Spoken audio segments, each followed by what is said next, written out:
Asian football કોન્ફેડરેશનની under 17 qualifiers tournament Ahmedabad ખાતે રમાવા જઈ રહેલ છે. 22 તારીખથી 30 નવેમ્બર સુધી આ ટુર્નામેન્ટ રમાશે અને 5 કન્ટ્રીઝ આમાં પાર્ટિસિપેટ કરી રહ્યા છે, જેમાં ઈરાન, પેલેસ્ટાઇન,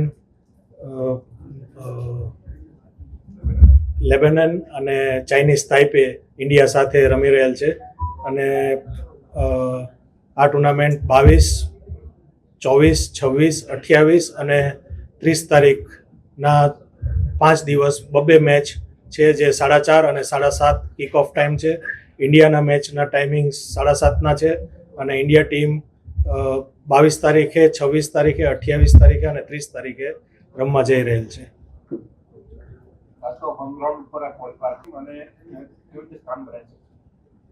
ટીમ બહુ કોન્ફિડન્ટ છે, કેમ કે છેલ્લા 4 મહિનાથી પ્રેક્ટિસ કરી રહી છે. ગોવામાં પ્રેક્ટિસ સેશન્સ એમના 3 મહિના સુધી ચાલેલા અને ડ્યુરિંગ દેટ વચમાં સાફ ટુર્નામેન્ટ હતી, જેમાં ઇન્ડિયા ટીમ અંડર 17 ચેમ્પિયન થયેલ છે.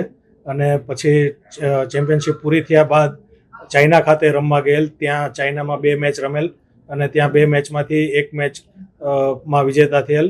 અને પછી ત્યાંથી ગોવા રિટર્ન આવી અને પછી અમદાવાદ ખાતે 1 તારીખથી અહીંયા અત્યારના સ્ટેશન છે અને 1 તારીખથી લઈ અને આજ તારીખ સુધીમાં 3 મેચીસ સિનિયર ટીમ સાથે રમેલા છે, જેમાં એક આપણા ગુજરાતની ક્લબ સાથે પહેલો મેચ રમ્યા હતા, પછી રાજસ્થાનની એક ક્લબ સાથે બીજો મેચ રમ્યા અને ત્રીજો મેચ ગઈકાલે જ જે ગુજરાતની સંતોષ ટ્રોફી સિનિયર ટીમ છે એમની સાથે રમેલ છે. અને ત્રણેય ટીમ સાથેના મેચીસમાં ટીમનું બહુ સારું એવું પરફોર્મન્સ હતું. ત્રણેય મેચ ટીમે જીતેલા છે અને સારી એવી ટીમનું અત્યારના પ્રેક્ટિસ ચાલી રહી છે.